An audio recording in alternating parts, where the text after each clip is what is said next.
So here we are underneath the front of the car. You can see the factory connectors. I'm going to zoom out a little bit, but they are tucked under. And here you can see the back of the fog lamp. There's quite a bit of corrosion on some of the metal screws that hold one side in.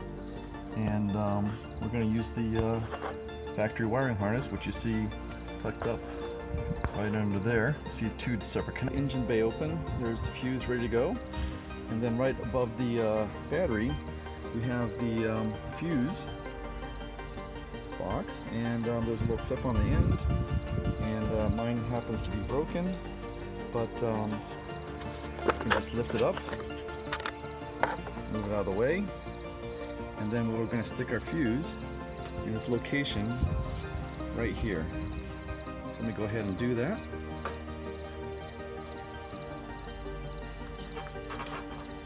Just a matter of lining it up.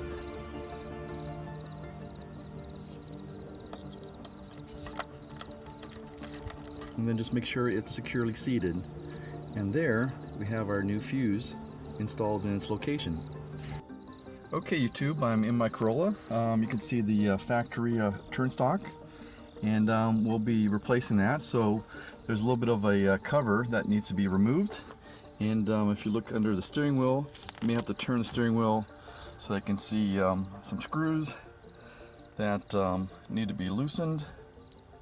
Just let me get the right camera angle, but there's another screw on this side. And just by taking your time, and then you know, if something doesn't seem to come easily, then don't try to force it, but we'll be replacing the factory turn signal with one that has the fog lamp. And once that's completed, I'll go ahead and then show the after photo, just because I just can't videotape and do this at the same time. Okay, YouTube, I do have the new turn signal in place. You can see it right here, and just to let people know that there's a little clip on the bottom here, and then you'll need to use a screwdriver to press in on this black part right here, and then it slides right out.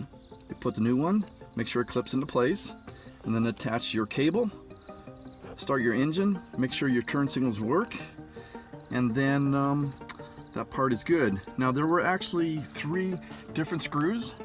You can see it's still in a state of disassemble, but there are 3 screws. Here's a picture of the old turn signal, and the gold colored screw is at the bottom. And one thing I would recommend is that you use like these plastic pry tools that car stereo installers use, and that way you don't mar the plastic as you're separating the upper and lower. And then it's just a matter of reassembly, and top part should go in first, and that's just basically in reverse order. So once you have everything where you want it to be, it's just a matter of kind of like shimming things into place. Just taking your time, and then as you gradually put things back together again, and then make sure everything is working, and then you're good to go. Okay, YouTube, the new turn signal is in place, and once you have it installed, then you can turn on your fog. Make sure that your lights work. I did do that. You can have your fog on or off. Turn signal just works as before. Only difference is this new feature where we can turn off and on our fog lights. And everything is good here. One thing I did notice is that you kind of got to play around with the steering wheel when you're jostling in this upper part. That just takes a little bit of time, and don't try to force it. I was actually kind of lucky. It was actually pretty straightforward.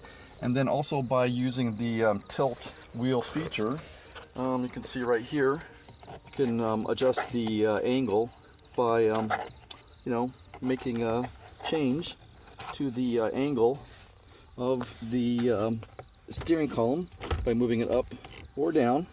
And by the way, here's that third screw. But hopefully this will be helpful to some people, even for people that may need to replace their turn signal. It's relatively straightforward.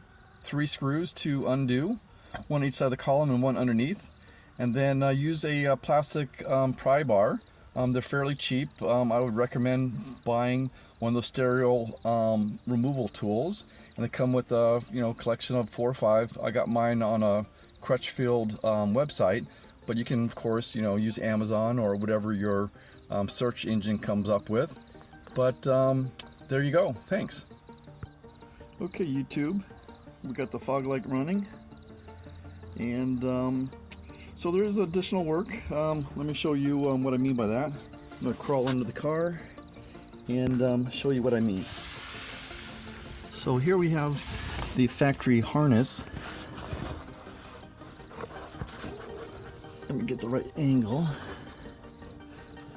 And you see it's plugged in, but looks like I need to have an extension connector for this guy right here. See that one right there dangling down? But I do have one plugged in to the factory harness. It was kind of like taped up, but I do need to run an extension with this guy right here. Get my fat fingers out of the way. So I do have this one right there that needs an extension to run to the other side, and I can have my left side or driver fog light working. But so far I'm quite happy using the factory harness, and there you go.